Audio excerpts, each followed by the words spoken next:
Ano ba mo unsay kalainan sa pastor protestante o paring Romano Katoliko?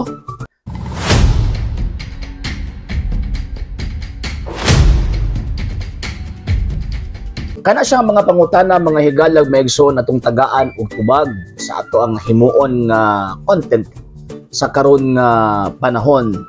Actually sa balang kasulatan mga sir ug mga ma'am, pag maingon ta og pastor, refer na siya sa pari o tanawa. For example, ang atong Ginoong Jesucristo, man ang mabasa sa balaang kasulatan nga si Ginoong Jesucristo pastor. Sumala pa ni San Pablo, Hebrews chapter 3 verse 1, siya ang apostol o pangulong pari sa atong pagtuo nga atong gihuptan. So buti pasabot, biblically speaking, kung maingon ta og pastor, refer ka na sa pari. Kung maingon ta og pari, refer ka na sa pastor sa matuod nga iglesyang gitukod ni Kristo.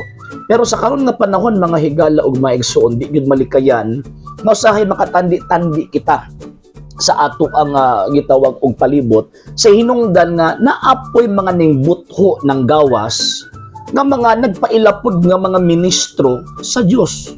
Nagbitbit og balaang kasulatan, nagbitbit og maayong balita, nagbitbit pud usab og kanang giingon nila nga balaang pulong. Mo na ato ang tan-awon kung unsay kalainan sa pastor protestante o paring Katoliko. Matuod ba kini nga pastor? Matuod ba kini nga iya sa Dios? Or unsa ba ang gisulti sa balaang kasulatan? So sa balaang kasulatan makita nato nga si Kristo apostol o pangulong pari. So therefore ang tinuod nga iya, tinuod nga pastor, tinuod pud usab nga pari sama sa ato ang Ginoong Jesucristo. So kumusta man ang mga Katolikong pari? Tinuod sila nga pari at the same time tinuod sila nga pastor sa iglesyang gitukod sa atong Ginoong Jesucristo. Kay pasibsibon man nila ang mga magtutuo sa pulong sa Ginoo.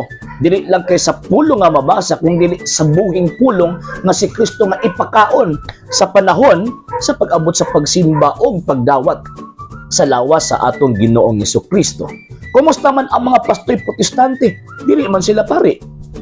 Ang mga pastor protestante dili pod na mahitabo nga naa sila gina-offer nga sakripisyo ngadto sa Dios. Ngano man kay ang tinuod nga pari na gina-offer nga sacrifice. Kaya sa balaang kasulatan kanang gina-offer nga sacrifice manggod gitawag na sa mga Katoliko kita.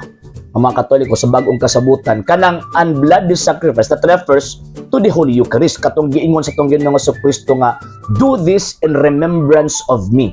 Buhata kini sa akong handumanan. So mo na nga nahimo ang mga apostol, ang mga disipulo sa mga apostol, nga mga pari sila at the same time pastor, nga naman kinaa sila gino-offer nga sacrifice. Nga sumala pa ni Kristo, buhata kini sa akong handumanan. Karon nga panahon na ay mga pastor pero dili man pari. At the same time na apay nagpapari-pari niya wala pa gi-offer nga gitawag og sakripisyo. So therefore piki. And sa laing bahin, ang tinuod nga pagkapari o pagkapastor na agiwalay bugto nga putay kung ato ang iatras ang panahon from 2025 paatras sa ato ang Ginoong Jesucristo. Ambot na kong ipasabot mga higalag, mga igsuon, connected siya dito sa atong Ginoong Jesucristo.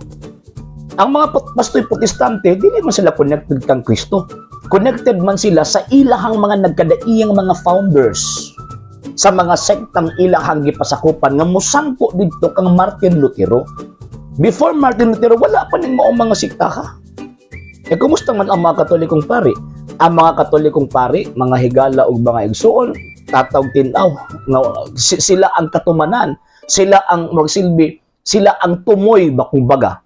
Sa karong nga panahon nga naay koneksyon kung ato ang iatras padulong ngadto sa gitawag og mga apostol, kay nakadawat man sila og valid ordination o kana nga ordination nagikan gud mismo sa mga apostol. So mo ni kalainan mga higalag maigsuon, and biblically speaking din pod, again ang tinuod nga pastor pari, ang tinuod nga pari mao nang pastor. Mabato sa Acts chapter 20 verse 28, gipangasiwaan or gidumalahan og obispo ang usa ka iglesia. Sila o man sila obispo, nangatagi pag obispo, nangatagi pag pari. So therefore, dili na tinuod nga iyan ni Kristo. Mo na kung natin makitaan nga pundok, wala gani pare, mga taki gani pare, dili na iya sa ato ang Ginoong Kristo. Dili na maoy tawag anang gisulti sa balaang kasulatan. Bisa pagabitbit na sa balaang kasulatan, basta nagpasakop sila og mga tao nga dili pare, ay bugos na. Bugos na, fake na. Og ang tumoy ni anak mga higalag, mga igsuon, mahatod ang atong kalag padulong didto sa impyerno. Sa hindi pa po nakapag-follow sa mga pages po natin, i-follow nyo po yung mga pages po natin, RJ Horolanciano II TV Apolia Punto Argumento page, Kuya Apologist TV page, and RJ's Vlog 2022. And pwede rin po kayo mag-send po dyan ng Facebook stars. And also, sa ating po mga channels, sa hindi po nakapag-subscribe, i-subscribe po ninyo yung mga channels natin, The Lay Catholic, Apologist International Official, RJ Sano II TV, Kuya Apologist TV, and Barrio Kawayan Religious Forum. And pwede rin po kayo mag-send po dyan ng super sticker, super chats, and super thanks. And maraming salamat po sa mga kapatid ko mga Katoliko na always pong tumutulong sa programa po natin. Maraming salamat po. Nang dahil po sa tulong at suporta po ninyo, ang programa pong ito, until now, andito pa rin po sa social media.